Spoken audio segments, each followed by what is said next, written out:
बिस्मिल्लाहिर्रहमानिर्रहीम। अस्सलाम वालेकुम स्टूडेंट्स। डाटा माइनिंग की वीडियो लेक्चर सीरीज के सिलसिले में आज हम जिस टॉपिक के ऊपर बात करने के लिए जा रहे हैं वो है क्लस्टर एनालिसिस। तो आज हम देखेंगे कि क्लस्टर एनालिसिस क्या होता है। गो कि हमने पिछले लेक्चर्स में भी क्लस्टरिंग के मुतालिक कुछ ना कुछ पढ़ा हुआ है। जिस तरह से हमने क्लासिफिकेशन के मुतालिक या रिग्रेशन के मुतालिक जो है पिछले लेक्चर्स में उसे थोड़ा सा डिस्क्राइब किया था। तो आज के लेक्चर से स्टूडेंट्स हम क्या करेंगे, क्लस्टरिंग को जो है वो हम थॉरोली समझने की कोशिश करेंगे, अंडरस्टैंड करेंगे कि क्लस्टरिंग बेसिकली होती क्या है और क्लस्टरिंग में कौन कौन सी चीज़ें जो हैं वो आती हैं और इसके मेथड्स कौन कौन से हैं, किन किन तरह से हम क्लस्टरिंग कर सकते हैं और कहाँ कहाँ पे क्लस्टरिंग को जो है वो अप्लाई किया जा सकता है। तो सबसे पहले तो मैं स्टूडेंट्स आपको ये बताऊं कि क्लस्टरिंग जो है ये अनसुपरवाइज्ड लर्निंग की कैटेगरी में आती है। जिस तरह से हमने देखा क्लासिफिकेशन और रिग्रेशन जो है वो सुपरवाइज्ड लर्निंग की कैटेगरी में आती है। सुपरवाइज लर्निंग बिल्कुल ऐसे ही है जैसे स्टूडेंट्स को टीचर्स जो है वो समझाते हैं, जिस तरह से आप लोगों को मैं समझा रहा हूँ, चीज़ों को क्लियर कर रहा हूँ, बता रहा हूँ सारी की सारी चीज़ें, तो इसे सुपरवाइज लर्निंग कहा जाता है। इसमें लेबलिंग की जाती है बेसिकली। जिस तरह से हमने एग्जाम्पल्स की हुई हैं पहले कि फॉर एग्जाम्पल कैट्स हैं और डॉग्स हैं, वो किसी जगह पे इकट्ठे हैं, तो हमने कैट जो जब हम ट्रेनिंग देते हैं अपने मॉडल को, ट्रेनिंग मॉडल की जब हम ट्रेनिंग करते हैं, जिस तरह से मैंने आपको पिछले लेक्चर्स में समझाया भी था कि जो मॉडल्स हम तैयार करते हैं ना आर्टिफिशियल इंटेलिजेंस के किसी भी फील्ड के अंदर, उनकी हम प्रॉपर पहले ट्रेनिंग करवाते हैं। यानी कि उन्हें सिखाया जाता है सारे का सारा काम, कि उन्हें बताया जाता है कि इस तरह की अगर शक्ल, उन्हें डिफरेंट इमेजेस दिखाए जाते हैं और उन्हें बताया जाता है कि अगर इस तरह का इमेज हो तो फिर आपने समझना है कि ये डॉग है, और अगर उसकी कैरेक्टरिस्टिक्स जो है वो पिक्चर्स की इस तरह की हो तो आप समझना है कैट है। तो डिफरेंट किस्म की कैट्स और डिफरेंट एंगल से वो जो पिक्चर्स होती हैं, जो हमारे पास डाटा सेट होता है पिक्चर्स का, वो अपने मॉडल को दिखाया जाता है, गो थ्रू करवाया जाता है और उनके ऊपर लेबल लगा हुआ होता है, टैग इस तरह से लगा हुआ होता है, और वो जो हमारा मॉडल है उसे रीड आउट कर लेता है कि भाई ये अगर इस तरह की शक्ल और उसके ऊपर पड़ता है कि भाई ये तो कैट है, और फिर उसके बाद वो दूसरी जो डॉग को देखता है तो उसे पता चल जाता है कि अगर इस तरह का इमेज होगा तो डेफिनेटली मैं इसे क्या क्लासीफाई करूंगा, इसे मैं जो है वो डॉग जो है वो क्लासीफाई करूंगा। तो ये एक सुपरवाइज लर्निंग है। लेकिन क्लस्टरिंग क्या है? क्लस्टरिंग अनसुपरवाइज लर्निंग है, इसमें सिखाया नहीं जाता, ये मोर डायनामिक है। यानी कि क्लस्टरिंग के अंदर जो हमारा मॉडल होता है वो खुद से ही स्पेसिफाई करता है कुछ भी। फॉर एग्जांपल उसे कैट्स एंड डॉग्स जो है वो दोनों जो है किसी जगह पे पिक्चर जो उसे जो दिखाई जाए अगर, तो वो खुद से स्पेसिफाई करेगा वहां पे कि भाई कौन कौन सी डिफरेंस हैं, जो जो पिक्चर्स हैं कौन सी सेम है, जो सेम होंगी उन्हें एक साइड पे वो कर देगा, और जो उसे डिफरेंट कैटेगरी में सेम लगेंगी वो उन्हें एक साइड पे कर देगा। यानी कि वो उन ट्रेड्स को लेके चलेगा जो कैट्स के ट्रेड्स होते हैं, जो कैट्स के डिफरेंट एंगल से, यानी कि वो देखेगा उन्हें जो भी पिक्चर्स में नजर आएंगी तो वो समझेगा कि भाई ये मिलती जुलती सी तस्वीरें हैं, इन्हें एक साइड पे कर दूं, तो डेफिनेटली वो कैट्स को एक साइड पे कर देगा, उनका क्लस्टर बना देगा, झुमघट्टा जिसे कहा जाता है, क्लस्टरिंग बेसिकली कहा जाता है किसे, उनका एक झमघट्टा जो है वो हम बना लेते हैं और एक साइड पे कर देते हैं। इसी तरह से वो डॉग्स जो हैं उन्हें वो साइड पे करते हैं, उसे सिखाया नहीं जाता, वो खुद से सीखता है, खुद से लर्न करता है, चीजों को देखता है कि भाई इनमें कौन कौन सी ट्रेड्स जो हैं वो कॉमन है। जो कॉमन ट्रेड्स होती हैं उन्हें एक साइड पे क्लस्टरिंग कर देगा, और जो दूसरी उसे डिफरेंट मिलेंगी उन्हें एक साइड पे जो है वो क्लस्टरिंग उसकी कर देगा, एक साइड पे उन्हें कर देगा। तो इसकी एग्जांपल्स किस तरह से, फॉर एग्जांपल जिस तरह से हम देखते हैं कि भाई अब क्योंकि आजकल हर चीज जो है वो ऑटोमेट होती जा रही है, हर चीज को हम ऑटोमेटिकली जो है वो मैनेज करने की कोशिश कर रहे हैं, डील करने की कोशिश कर रहे हैं। तो क्लस्टरिंग में फॉर एग्जांपल जिस तरह से आजकल इलेक्ट्रॉनिक मीडिया का दौर है, और इलेक्ट्रॉनिक मीडिया में या सोशल मीडिया की अगर बात करें तो वहां पे काफी सारी न्यूज जो है वो ब्रॉडकास्ट होती रहती हैं, मंजरे आम पे आती हैं, तो आप लोग जो है वो उसे स्पेसिफाई, हम इंसान जो है वो स्पेसिफाई नहीं कर सकता कि भाई ये फेक न्यूज है या फिर ये जो है वो जेन्युइन किस्म की एक न्यूज है। तो जो हमारे मॉडल्स बनाए गए हैं, अब क्योंकि हर चीज को हम ऑटोमेट कर रहे हैं स्टूडेंट्स, कुछ ऐसे इमेजेस जो है उन पर ट्रेन करवाया जाता है मॉडल्स को कि जिन्हें हम खुद भी, इंसान भी अपने अगर देखे तो उन्हें सही तरह से पहचान नहीं सकेगा, लेकिन हमारा जो मॉडल है वो उसे पहचान लेता। फेड इमेजेस जो होते हैं, यानी कि बहुत ज्यादा बहुत अच्छे इमेजेस पे उन्हें ट्रेनिंग नहीं करवाई जाती, ऐसे इमेजेस पे ट्रेनिंग करवाई जाती है जो कि फेड किस्म के हों, यानी कि जो सही नजर ना आ रहा हो, समझ ना आ रही हो कि भाई ये क्या चीज है।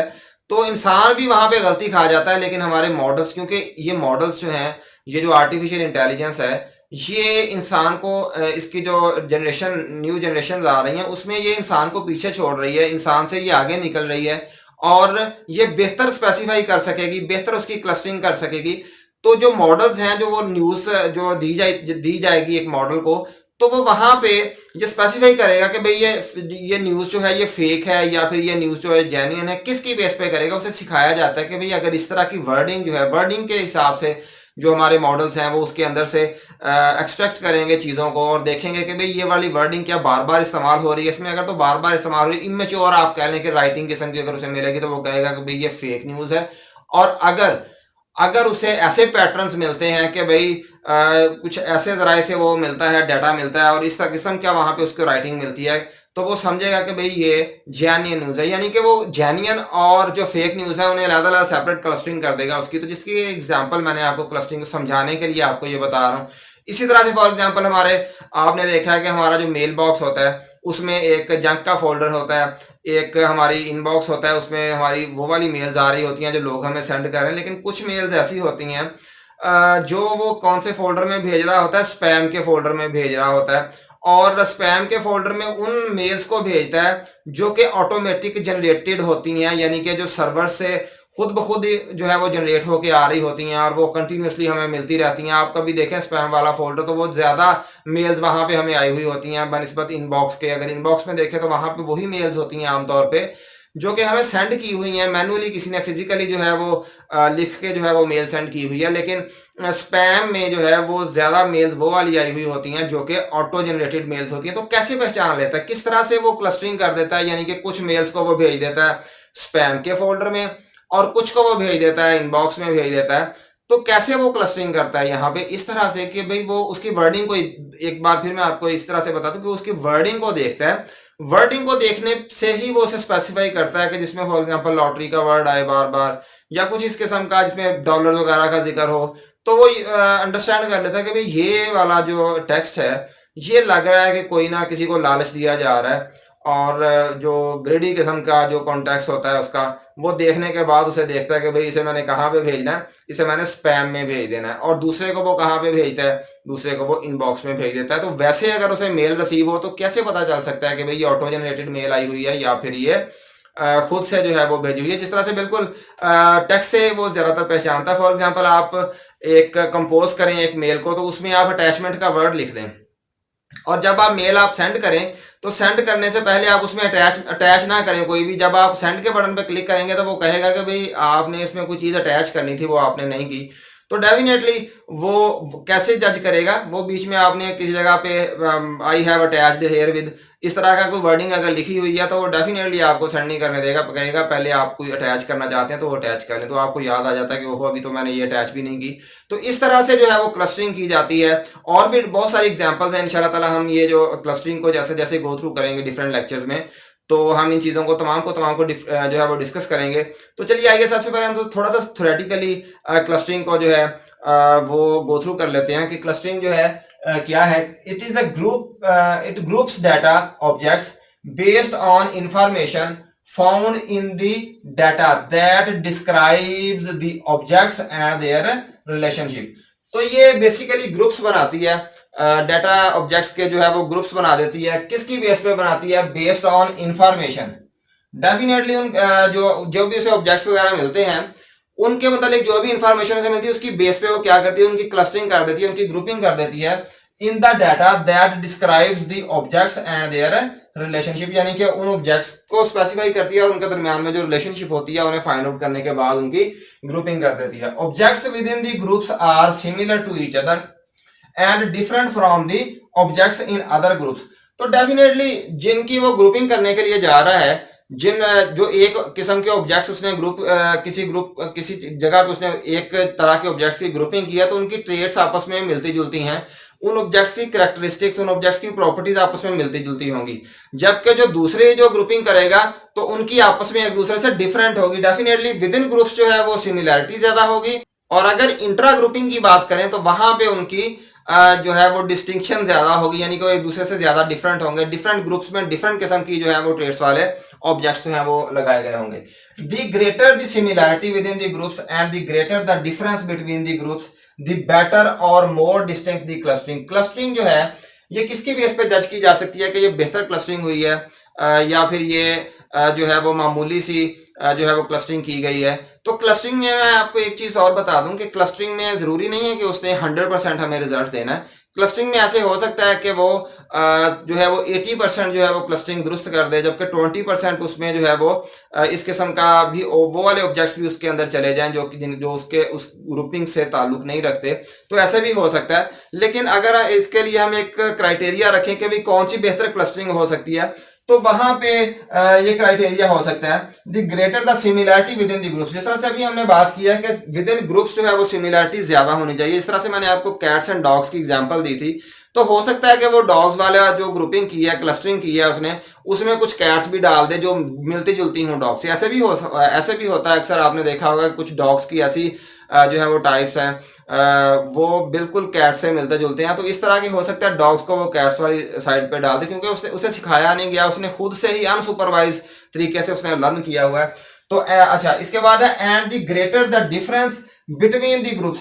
तो विद इन द ग्रुप्स जो है अगर बात करें तो सिमिलैरिटी होनी चाहिए, और बिटवीन द ग्रुप्स जो है वो डिफरेंस होना चाहिए। तो अगर इस तरह का क्लस्टरिंग बनेगी कि जिसमें विद इन द ग्रुप्स बहुत ज्यादा सिमिलैरिटी होगी और बिटवीन द ग्रुप्स जो है वो बहुत ज्यादा डिफरेंस होगा, तो डेफिनेटली ये एक बेहतर और बहुत अच्छी जो है वो क्लस्टरिंग की गई है।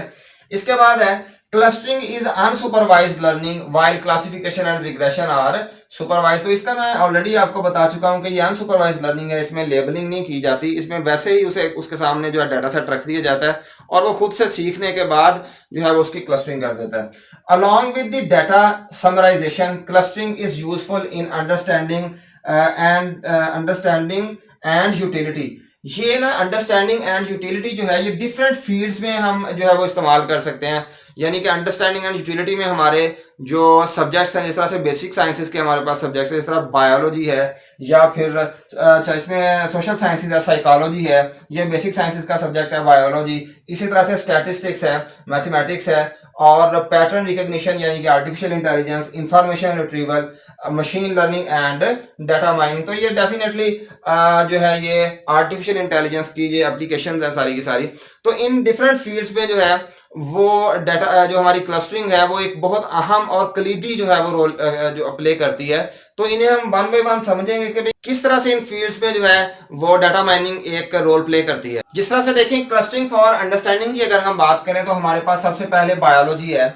क्लस्टरिंग बेसिकली क्या काम करती है, इसने ग्रुपिंग करनी है। जिस तरह से हमने पहले डिस्कस किया है, इसने ग्रुपिंग कर देनी है मुख्तलिफ ग्रुप्स जो है उनकी ट्रेड्स की बेस पे, पैटर्न्स की बेस पे उसने उसकी क्लस्टरिंग कर देनी है, उसने उसकी ग्रुपिंग कर देनी है। जिस तरह से बायोलॉजी की अगर हम बात करें, defining phylum, kingdoms, class and species. तो ये डिफरेंट हम किस तरह से परफॉर्म करते थे कि भाई डिफरेंट, जिस तरह से हमने बायोलॉजी में पढ़ा हुआ है कि फाइलम, डिफरेंट फाइलम्स है हमारे पास, जैसे phylum Nematoda, phylum Platyhelminthes, phylum Mollusca वगैरह वगैरह, इनकी किस तरह से इनके कैटेगराइज किया है, किस तरह से इनकी ग्रुपिंग की है। तो डेफिनेटली इंसान ने किया, तब ये आर्टिफिशियल इंटेलिजेंस या डाटा माइनिंग का कॉन्सेप्ट नहीं था, तो तब ये ज्यादा मुश्किल काम था। लेकिन आज अगर ये क्लस्टरिंग हमें करनी पड़े, ग्रुपिंग करनी पड़े, डिफरेंट फाइलम्स में उन्हें डिवाइड करना पड़े, तो ये ज्यादा आसान हो गया, क्योंकि हमें सिर्फ एक एल्गोरिदम डिवाइस करने की जरूरत है, और जैसे ही हम उस एल्गोरिदम को उसके ऊपर अप्लाई करेंगे वो खुद ब खुद ही उनके ट्रेड्स की बेस पे उनकी क्या कर देगा, क्लस्टरिंग कर देगा, ग्रुपिंग कर देगा। इस तरह से डिफरेंट किंगडम्स बना देगा, उनकी क्लासेस बना देगा, या फिर डिफरेंट स्पीशीज जो है वो हमें खुद ब खुद ही उनकी क्लस्टरिंग करके, उनकी ग्रुपिंग करके दे देगा। इसके बाद अगर हम बात करें इंफॉर्मेशन रिट्रीवल की बात करें, तो जिस तरह से हमारे पास स्टूडेंट्स वर्ल्ड वाइड वेब है, तो वर्ल्ड वाइड वेब पे हर वक्त करोड़ों अरबों जो लोग हैं वो हर वक्त उस पर सर्चिंग करते रहते हैं। तो सर्च इंजन जो है वो किस तरह से इतनी बड़ी, इतनी ज्यादा, इतनी ह्यूज मिकदार में जो सर्च हो रही है, इतनी ह्यूज मिकदार में उन्हें जो क्यूरीज वगैरह मिल रही हैं, उन्हें किस तरह से मैनेज करता है, डेफिनेटली क्लस्टरिंग कर लेते हैं कि जिस किस्म के जो है वो क्यूरीज की जाती हैं, तो और किस किस्म के उन पे रिजल्ट्स आ रहे हैं, उनकी एक ग्रुपिंग कर दी जाती है, उनकी एक क्लस्टरिंग कर दी जाती है, ताकि इन फ्यूचर जो है वो जिस किस्म की क्यूरी आए तो उस किस्म के क्लस्टर में से जाके उसे सर्च आउट किया जाए, ना कि पूरी की पूरी वेब में से सर्च किया जाए। यानी कि क्यूरी की बेस पे उनकी क्लस्टरिंग कर ली जाती है, ग्रुपिंग कर ली जाती है, और जब नेक्स्ट क्यूरीज आती हैं तो फिर वो बजाय इसके के सारे वेब को देखने के, वो सिर्फ उस पर्टिकुलर जो हमारे पास क्लस्टर बना हुआ होगा, ग्रुप बना हुआ होगा, वहां पे जाके उसकी सर्च कर लेगा। इसके बाद हमारे पास है क्लाइमेट। क्लाइमेट में देखें हमारे पास लैंड का क्लाइमेट है या फिर ओशन का क्लाइमेट है। तो ये भी इसकी किस तरह से वो क्लासिफाई करता है कि किस जो हम क्लाइमेट्स वगैरह पढ़ते हैं, वैसे तो हमने इंसान ने जो है वो डिफाइन किया हुआ है कि भाई पुराने हिस्टोरिकल डाटा को बड़ी मेहनत से एनालाइज करने के बाद हमें क्लाइमेट्स का पता चलता है कि किस इलाके में कौन सा क्लाइमेट है, किस इलाके में वो है मूनसोनल क्लाइमेट है, किस में जो है वो मेडिटेरेनियन क्लाइमेट है। लेकिन क्लस्टरिंग की अगर हम इस एल्गोरिदम्स को अप्लाई करें इसके सारे के सारे, वो बेहतर एक ज़्यादा अच्छी हमें क्लस्टरिंग जो है वो प्रोवाइड की कर सकते हैं ये वाले एल्गोरिदम जो है। साइकोलॉजी या मेडिसिन है, यहाँ पे हमारे पास क्या है, clustering different diseases and depression. तो यहाँ पे हम साइकोलॉजी जो है या फिर अगर हम जनरल मेडिसिन की बात करें तो डेफिनेटली हम डिजीजेस जो है उनकी क्लस्टरिंग कर सकते हैं और सिम्टम्स की बेस पे हम डायग्नोज कर सकते हैं कि कौन सी जो है वो डिजीज हो सकती है। जिनकी मिलती जुलती सी सिम्टम्स होंगी उनकी अलहदा से क्लस्टरिंग कर दी जाएगी, और जो डिफरेंट जो हमारे पास जो सिम्टम्स होंगी उनकी अलहदा से जब क्लस्टरिंग की जाएगी तो डेफिनेटली जो डॉक्टर्स हैं, जो फिजिशियंस हैं, उनके लिए भी ये आसानी का बायस बनेगी। इसी तरह से बिजनेस है, बिजनेस भी हमने देखा है कि भाई जब हम फॉर एग्जांपल मार्केटिंग के हवाले से अगर देखते हैं तो हमने सबसे पहले जब डाटा माइनिंग को शुरू किया था तो यही एग्जांपल एक लेके चले थे कि जहाँ पे एक स्टोर है तो वहाँ पे किस तरह से वो फाइंड आउट करेगा कि भाई कौन सा जो जो हमारे पास कस्टमर आ रहा है वो किस किस्म की चीज़ों को परचेज करना चाहता है। तो डेफिनेटली वो हमें पैटर्न्स मिल जाते हैं और उन पैटर्न्स की बेस पे हम जो है वो आइडेंटिफाई कर सकते हैं कि किस इलाके का या किस किस्म का हमारे पास कस्टमर आता है और किस किस्म की रिक्वायरमेंट है उसकी। तो उसकी बेस पे जो हमारा कस्टमर आके हमसे परचेज करेगा उसकी बेस पे हम चीज़ों की क्लस्टरिंग यानी कि उन्हें मखसूस रैक्स में उन चीज़ों को इकट्ठा करेंगे जो लोग इकट्ठे खरीद रहे हैं जिन चीज़ों को। जिस तरह से मैंने एग्जांपल दी थी कि जब भी कोई टी को परचेज करने के लिए आता है डेफिनेटली साथ मिल्क भी परचेज करके जाएगा, जो मिल्क को परचेज करने के लिए आता है डेफिनेटली वो साथ ब्रेड भी परचेज करेगा, जो ब्रेड को परचेज करने के लिए आता है डेफिनेटली वो साथ में एग्स या जैम्स को भी परचेज करेगा। तो इन चीज़ों की क्लस्टरिंग जो है, जो पैटर्न्स हमें मिल जाते हैं उनकी हम सेपरेटली क्लस्टरिंग कर सकते हैं, अलहदा से उनके रैक्स बना सकते हैं ताकि एक पोटेंशियल कस्टमर जो है वो किसी चीज़ का जब वो परचेज करने के लिए आए तो वो एक चीज़ को परचेज ना करे बल्कि वो 5-7 चीज़ों को इकट्ठी जब उसे साथ साथ मिली वहाँ पे पड़ी हुई मिलेंगी तो डेफिनेटली वो उन्हें इकट्ठी परचेज करेगा। तो फ्रेंड्स उम्मीद करता हूँ आपने आज के लेक्चर को अच्छी तरह से समझा होगा, अंडरस्टैंड किया होगा। इंशाअल्लाह नेक्स्ट लेक्चर में इसी टॉपिक को कंटिन्यू करेंगे। तब तक के लिए अल्लाह हाफ़िज़।